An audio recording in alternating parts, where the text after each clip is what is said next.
Hey everyone, Brendan Snyder here. How are you? Thank you so much for joining me and welcome to another episode of New Music Finds. So this is where I collect everything together that I've purchased over the past week and present it to you. I got a lot of different stuff this past week, 19 total items, a couple box sets, various CDs, cool things to run through with you. I'm going to break it down here in just a bit. Before I get started though, if you're new to my channel and you haven't already hit the subscribe button, please do. Also leave a comment, hit like, all those things do help support my channel. I'd greatly appreciate it. And of course, as an added bonus, if you turn on notifications, you'll stay up to date on really cool videos just like this with new music finds, where I kind of run through everything, but the idea is to show you what's out there, where my mind is at, the current music trend that I'm in, maybe turn you guys onto something, or maybe just help decide if you want to pick something up or don't want to pick something up. So I like to start off with new stuff, and one of my favorite guitar players, George Lynch, put out a brand new solo album. It's an all-instrumental album and follow-up to his 2021 Seamless album. The mix on this one is a lot better than it was on Seamless. You've heard me talk about that. I liked that album, but I thought the mix was very muddy on it. I like this a lot better, but I will say this. He doesn't really sound like George Lynch, like Dokken style on here. The guitar playing is great, but he's definitely trying to branch out and do something a little different. Very interesting. First listen, not so much into it, but it grew on me, and I think it'll be something that I'm going to really continue to enjoy down the road.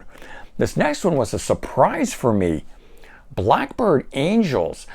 This is a group that features Tracy Guns from LA Guns, Adam Hamilton on drums.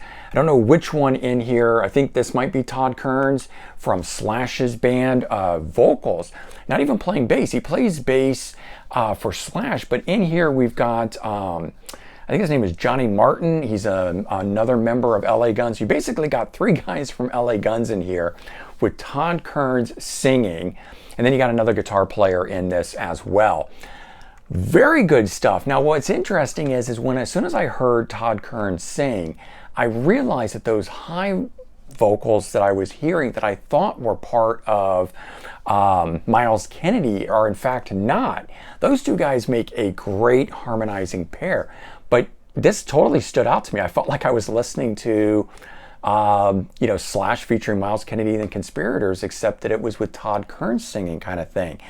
A little bit different than LA Guns, far better produced and sounding than most recent two LA Guns albums, which again, you've heard me complain about those. Good straight up rock and roll music. If you're an LA Guns fan, you're going to enjoy it. But also if you're a Slash fan, maybe even Alter Bridge with Myles Kennedy, you're going to enjoy this stuff too. Very good stuff, new project featuring those guys. Then we got some cool archival stuff from Fleetwood Mac, Rumors, Live. I gotta say, I am not impressed by this live recording. It just does not seem to have any energy or excitement. It's kind of muted. Could just be me, but I thought I was expecting some real high energy performances and zero on this in my opinion. So a little disappointed with that one. This next one isn't open yet because I'm getting a replacement. The Doors, Live at the Matrix. This is taken from 5 different performances. There are a couple unreleased songs on here that are making their appearance on here. One of them is Bags Groove. It's an instrumental track. There's another one that's on here as well. I'm just checking the front to see. It's called All Blues. So,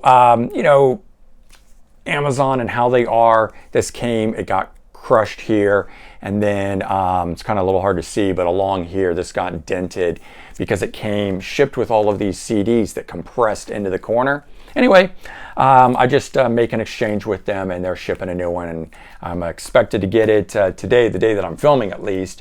So I decided to be nice and not open it so I can return to them a sealed one. They'll just sell it to someone else, I'm assuming. So if you get that one out there, I'm really sorry.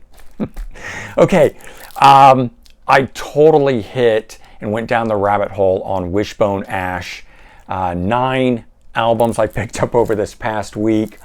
This one I have not cracked into yet because I was really digging more on the later era stuff, but I did pick up Argus, which has some bonus tracks. So I think this was maybe their 3rd album. And I picked up this Wounded Bird edition of Locked In New England. I know that they're available individually, but for some reason I saw this and I just said, you know what? I actually want this version instead of buying the individual ones like what I'm about to show. Front page news. These are music on CD reissues that replicate the art and everything perfectly in these. Still saying the MCA everything on it. So it's just like you got it from back in the day, except that they tacked that little thing on there. I'm really happy with this label and what they do. But I picked up Front Page News, and then this one, No Smoke Without Fire. Love this one. This is a fantastic album. This was probably my second or third one to buy, and when I hit on this one, it just put me over the top. This was the album that really did it for me. I did pick up a live one called Live Dates 2. Live Dates 1 is out of print, unfortunately. I'll track it down at some point. But I like this one because it was from 1980. It has some of the later era stuff on it that I dig. 6 tracks total, and it's kind of cool. But it's, again, music on CD. So all of these were just readily available, which was so great. Just Testing turned out to be another one. This was one of the last ones that I picked up and was so good. Number the Brave I picked up because John Wetton plays bass on it. I had no idea it was part of Wishbone Ash. He only sings one track on here, but that was enough to just make me want to tune in to get that. I know Trevor Boulder plays on some of these. I picked up this one here. Wishbone Ash simply, well, I was going to say simply, it's called W, but it's not. It's called Here to Here. You know, from here, H-E-R-E, to here, like you're hearing something. The W just for Wishbone Ash. Would have been kind of cool if they just called it W. But this one here was 1989. And so I had bought one from 1987 that you saw last week, and that's the one that kicked me off on all of this, which was an instrumental album, reunion album, but an instrumental album. This was the follow-up album to that, so it's got vocals and everything on it. And then I just wanted to check out some of the newer stuff, so I bought this one here from 2007, which actually didn't sound anything like those other ones, so not that I'm disappointed, but just another change in sound. And I do have a few, I think I've got 4 or 5 Wishbone Ash albums already separate from these, including the newest one and the debut album, so I've got a bunch of their stuff now, but I just fully went down the rabbit hole. Power of Eternity. Very cool. I've always liked that as their symbol. It's kind of like a peace sign, but it's got the wishbone in it. So yeah, just huge Wishbone Ash thing happening there. Good friend Anthony gave this to me. This was a cool find. It's the Church, and it's called Collection Box. It doesn't say anything else. It's Arista Records. It's 1990. I thought it was just maybe a long, one of the style long box things, but I peeled off the shrink wrap on it, and it opened from the side, and it was very cool. So you get a CD single, they called it CD5, and it does have a couple unreleased tracks on it, so that was nice, separate from the album. You get a cassette version of this album, the album itself, which is called Gold Afternoon Fix. So you get a cassette version, you get the CD version of it there. So for the exception of just getting a couple bonus B-side tracks, there's not really much difference to it, but very cool packaging. It was just a promo only. Wasn't even something you could buy. So very much love promo items, and I did not have this album by The Church. I've got one from the mid-80s. I got a couple of them from there. So this was nice because I actually remember seeing that one in the store at the time, and just was never one that I came across used to pick up. So I didn't have it in the collection. So that was a really good find, but I mean, it was given to me by Anthony. So thank you, Anthony. Okay, I also went down the rabbit hole on some Jethro Tull because I got Broadsword and the Beast box set last week and was so into the additional recordings that they had on that it made me start looking back at some other box sets to see if maybe I missed one that I should have picked up that would have that sort of stuff on it. So I picked up Stormwatch. Now I already had this as a standalone CD with the Steven Wilson remix, which is really what I've been doing all the way through this box set thing, waiting for the single disc of the remix to come out. But I did buy this box, and I love these things. You got your discs up here, and I know some people complain it's a little hard to do. And then you've got the sleeves here, and usually they're putting the DVDs in these, but what I've actually done is I've swapped out the CDs and the DVDs to the ones that I'm not necessarily going to play, and then I put the album with the Steven Wilson remix and the one in the back here that has the alternate recordings and stuff like that, so I can get to them very easily. And you know, I think we've all seen these before, but they're really great. Just full of information, photos, dense text that really talks about the whole era of this. So if you're a big fan of this particular album or era, these are great ways to dive into it. And you get the DVDs that have audio recordings on them, and unfortunately I wish they'd put video on them. In this particular case they're audio only, but I did pick that up, very much enjoying that. And then I added 2 more Jethro Tull albums to the collection. Now Passion Play is one that I never had, and I just never come across the Steven Wilson remix. I also like that they broke down into the individual tracks on here, as opposed to the way this has been available in the past, which was simply as 2 long tracks like the LP. So I got that and actually ended up enjoying that far more than I thought I would, because in the past when I had sampled it, it just didn't strike me. But I guess in context of listening to it and being in the mood for Jethro Tull really helped.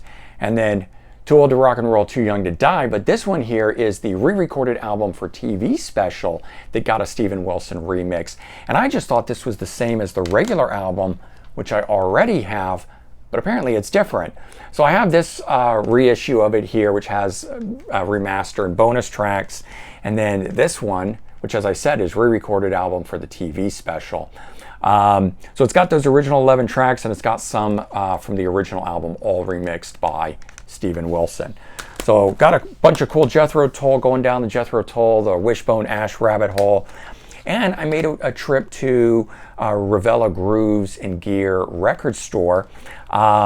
I believe that one has just posted yesterday, Tuesday, so definitely check that out. And I didn't do a thing at the end, but I did mention throughout the video what I was picking up, so you got to see it. But I picked up some MOD Gross Misconduct album.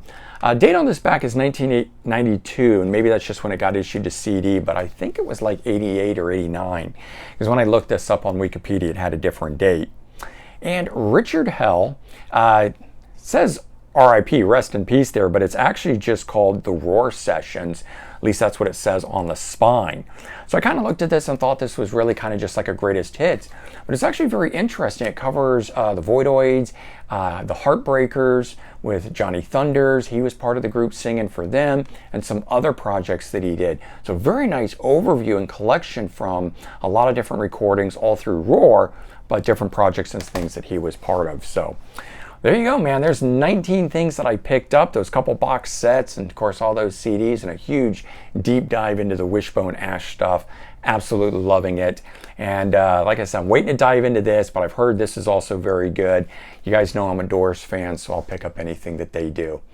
And there you go. Those are my new music finds. Hopefully you enjoyed this video and learned something from it. Maybe can take away an idea out of this if you want to go pick something up yourself.